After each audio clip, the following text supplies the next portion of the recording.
Big TV భక్తి సమాచారం WhatsApp ఛానల్లో జాయిన్ అవ్వండి. అన్ని విశేషాలు ఎప్పటికప్పుడు తెలుసుకోండి. భృగు సప్తఋషుల్లో ఒకరు. ఆయన భవిష్యత్తులోకి చూశారు. మనుషులు అంటే ఈ విధంగా ఉంటారు అని మనుషులు అలా ప్రపంచం అంతమయ్యేంత వరకు ఆయన అంచనాలు వేశారు. అంటే ఆయన మీ గురించి చెప్పారా అంటే కాదు, ఆయన మానవాళి గురించి చెప్పారన్నమాట. ఏ విధంగా పరిణామం చెందుతుంది, ఏం చేస్తారు అని. ఇంకా ఎన్నో కలయికల మార్పులు, అంటే వాళ్ళు ఈ విధంగా ఉంటే వాళ్లకు ఏమవుతుంది, వాళ్ళు ఆ విధంగా ఉంటే వాళ్లకు ఏమవుతుంది అని ఇలా ఆయన ఒక మ్యాప్ తయారు చేశారు. మీరు దీన్ని ఒక స్కెచ్ లాగా చూడాలి. గాలి కదలికలకు వేసినట్టు. ఉదాహరణకి ఇక్కడ అల్పపీడనం ఉందనుకోండి, గాలి ఇటు వెళ్తుందని మనకు తెలుసు. అంటే అధిక పీడనం ఉంటే గాలి అందుకు భిన్నంగా వెళ్తుంది. అలా ఆయన మానవాళికి ఒక మ్యాప్ వేశారు. మానవ చైతన్యం ఈ విధంగా ఉందంటే వాళ్ళు ఈ దిశగా ప్రయాణం చేస్తారు, ఇలాంటి గర్భంలో ఉంటారు, ఇలాంటి వాటిని ఆకర్షిస్తారు, ఇది జరుగుతుంది అది జరుగుతుందని చాలా వివరంగా చెప్పారాయన. భృగు సంహిత అనేది సౌరమండలం అంతమయ్యేంతవరకు మానవ చైతన్యానికి ఒక మ్యాప్ లాంటిది. మానవ చైతన్యం ఎలా పెంపొందుతుంది, ఎలాంటి మనుషులు వస్తారు, ఇలాంటివన్నీ పరిగణలోకి తీసుకున్నారు. దీన్ని ఎలా చదవాలో ఆయన కొందరికి ట్రైనింగ్ ఇచ్చారు.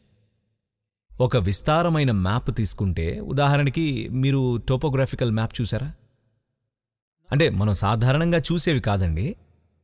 Geological survey of India, United states, వీళ్ళందరికీ మ్యాప్లుంటాయి. అవి ఎప్పుడైనా చూసారా అండి? అవి చదవాలంటే దానికి శిక్షణ అవసరం. ఆ మ్యాప్లో అన్నీ రాసి ఉంటాయి. లేదా మీరు ఏరోనాటికల్ మ్యాప్స్ చూసారా? అవి చాలా సంక్లిష్టంగా ఉంటాయి. మీరు గనక ప్రపంచంలో ఒక చోటు నుండి మరొక చోటికి ఎగరాలంటే ఏరోనాటికల్ మ్యాప్లుంటాయి. మీకు మంచి శిక్షణ ఉండాలి. నేను ఆ పరీక్షలన్నీ రాసి పాస్ అయిపోయాను కూడాను. కానీ నేను నావిగేట్ చేయలేను. ఉదాహరణకు ఇక్కడ నుండి సౌత్ అమెరికాకు వెళ్ళాలి అనుకోండి, అంత సులువుగా వెళ్ళలేను. ఎందుకంటే ఈ భూగ్రహం గుండ్రంగా ఉంటుంది, తిరుగుతూ ఉంటుంది, టైం జోన్లు మారిపోతూ ఉంటాయి. ఇవన్నీ మ్యాప్లో ఉంటాయి. అది చదవగలిగిన వారైతే 2 నిమిషాల్లో అది చూసి వెంటనే ఆ కోఆర్డినేట్స్ రాసుకుని ఎక్కడికి వెళ్లాలో తెలుసుకోగలరు. మీకు అది చదవడం ఎలాగో రాకపోతే మీరు దానిమీద ఎన్ని రోజులు ఎన్ని నెలలు గడిపినా మీకేం అర్థం కాదు. ఆయన ఈ మానవ చైతన్యానికి సంబంధించిన అతి వివరమైన మ్యాప్లు తయారు చేసినప్పుడు ఆయన కొంతమందికి శిక్షణ ఇచ్చారు.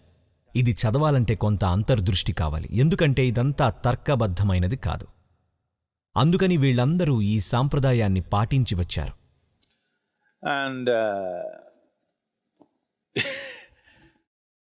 అందుకని మీరు ఎంత అనుమానం పడ్డా కూడా, మీరు ఎలా ఉన్నా మీ మొహం మీదే మీకు మీరు ఒక మూర్ఖుడిలా అనిపించే విషయాలు చెబుతారు.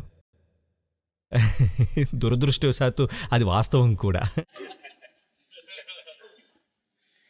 మీరు నాడీ వైద్యుడు ముందు కూర్చోగానే ముందు ఆయన మీకు ఇలా షాక్ ఇస్తారు. మీ తల్లి తండ్రి చెప్పేస్తారు. మీరు అప్పటికే పడిపోతారు. ఎందుకంటే మీరు మరో చోటు నుండి వచ్చుంటారు. మీరు వేరే దేశం నుంచి వచ్చినా సరే మొదటి అక్షరం చెప్తాడు. మీ పేరు సుజనా లేక తానియా అని తెలియకపోవచ్చు, కానీ టీతో మొదలవుతుంది అని చెప్తాడు. ఊరికే అలా. ఎందుకంటే ఆయన మీ గతమో మీ భవిష్యత్తునో చదవడం లేదు. ఆయన కేవలం ఆ మ్యాప్ను చదువుతున్నాడు. మ్యాప్ చదవడం ద్వారా ఇది ఉష్ణోగ్రత, ఇది ఎత్తు, ఇది అది ఇది ఇది అని చెప్పగలరు కదా. అలానే ఇది అంతర్దృష్టికి సంబంధించిన మ్యాప్. అతను ఒక విధమైన స్థితిలో ఉంటే తప్ప అలా చేయలేడు. అందుకే ఇదంతా ఆలయం చుట్టుపక్కల జరుగుతుంది. వైద్యేశ్వరుని ఆలయం ప్రత్యేకించి దీనికి రూపొందించబడింది. సాధారణంగా ఆ చుట్టుపక్కల జరుగుతుంది. ఇప్పుడు డబ్బు కోసం అన్ని చోట్లకు వెళ్తున్నారనుకోండి, అంత ప్రభావవంతంగా ఉండకపోవచ్చు, కానీ కొందరున్నారు ఖచ్చితంగా చెప్పగలరు. కానీ మీరు ఆధ్యాత్మిక పథంలో ఉంటే మీ భవిష్యత్తును అంచనా వేయరు. ఎవరైనా సరే ఎప్పుడూ ఇంతే. మీ భవిష్యత్తు చెప్పడానికి వాళ్ళు అంగీకరించారంటే మీరింకా ఈ మార్గంలో లేనట్టే.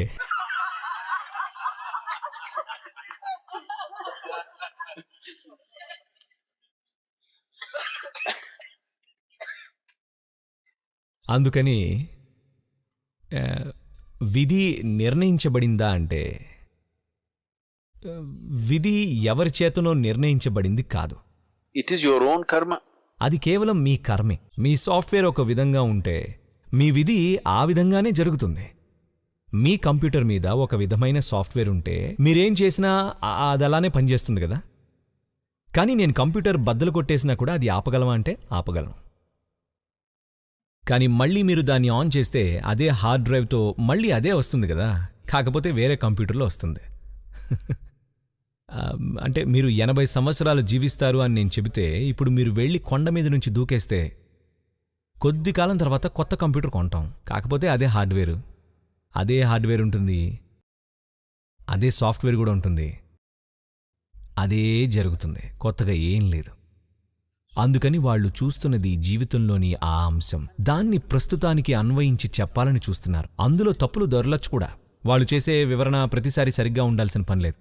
That interpretation may not always be right. కాని వాళ్ళు ముఖ్యంగా చదివింది ఇదేమిటి అదేమిటి అన్నది సరైనదే.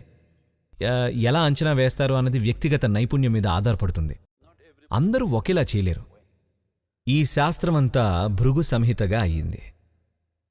కాని మీరు ఆధ్యాత్మిక మార్గంలో ఉంటే వాళ్ళు మీకు చెప్పరు, మీరు ఆ వరుసలోకి రారు.